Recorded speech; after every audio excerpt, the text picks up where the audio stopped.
എൻ്റെ ഗൃഹസ്ഥാശ്രമ ജീവിതം ഇന്ന് അവസാനിക്കും. പുത്രി, സ്വപ്ന ദർശനത്തിലെ പോലെ കാക്ഷായമെടുത്ത് ഹിമാലയ സാനുക്കളിലേക്ക് ഞാൻ യാത്ര ചെയ്യുകയാണ്. സ്വപ്ന ദർശനവും നിങ്ങൾ എന്തോ കോക്കാൻ പറ്റിയ മനുഷ്യയെ പറയുന്നത്? നിങ്ങൾ പോയി കഴിഞ്ഞാൽ എനിക്കും കൊച്ചിനും പിന്നെ ആരുണ്ട്? അവൻ എനിക്ക് പേടിയാവുന്ന മനുഷ്യ, നിങ്ങൾ എന്തോ ഈ പറയുന്നേ? പേടിക്കേണ്ട പുത്രി, എൻ്റെ സ്ഥാപക ജംഗമ വസ്തുക്കളെല്ലാം തുല്യം ചേർത്ത് അലമാരി വെച്ചിട്ടുണ്ട്. നിങ്ങൾ എന്തോന്നാ മനുഷ്യ ഈ പറയുന്നേ? പ്രമാണം നിന്റെ പേരിലാക്കി അലമാരി വെച്ചിട്ടുണ്ട്. ഞാൻ നിങ്ങളുടെ കാല് പിടിക്കാൻ, ഞങ്ങൾ ഉപേക്ഷിച്ചിട്ട് പോവരുത്. പിന്നിൽ നിന്ന് വിളിക്കരുത് പുത്രി. ഹരി ഓം, ഹരി ഓം.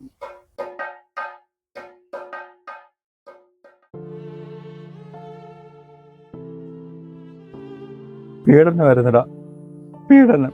ഇത് ആര് പഠിപ്പിച്ചെന്നാ ഈ പറയുന്നത്? ആ ഭൂതം, ആ സുന്ദര ഭൂതം. നിന്റെ ഭാര്യയുടെ കാര്യമാണ് ഈ പറയുന്നത്? ഭാര്യ വാഷിംഗ് മെഷീൻ ഉണ്ടായിട്ടും വെള്ളം കോരിച്ച് കല്ലേൽ അടിച്ചെന്നെ കൊണ്ട് നനയ്ക്കിപ്പിക്കും. നിനക്കറിയാവോ, അവള് മോട്ടർ അടിക്കത്തില്ല. ഞാൻ വെള്ളം കോരി ടാങ്ക് നിറയ്ക്കണം, ഞാൻ മുറ്റമടിച്ച് വാരണം, തേച്ച് മഴക്കണം. കഴിഞ്ഞ 15 വർഷമായിട്ട് ഞാൻ അനുഭവിക്കുക കേട്ടോ. വെള്ളം പോയെടുത്തോണ്ടിടാം. സ്വാമി, തണുക്കാത്ത വെള്ളം മതിയോ? ഇത് സൗണ്ട് എന്തുവാടാ മാറിക്കേ?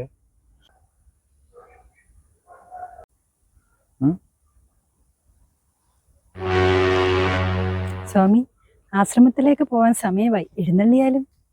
ഞാൻ വരുന്നില്ല ഷായി, ഞാൻ പോകുന്നില്ല. വാ ഇങ്ങോട്ട്.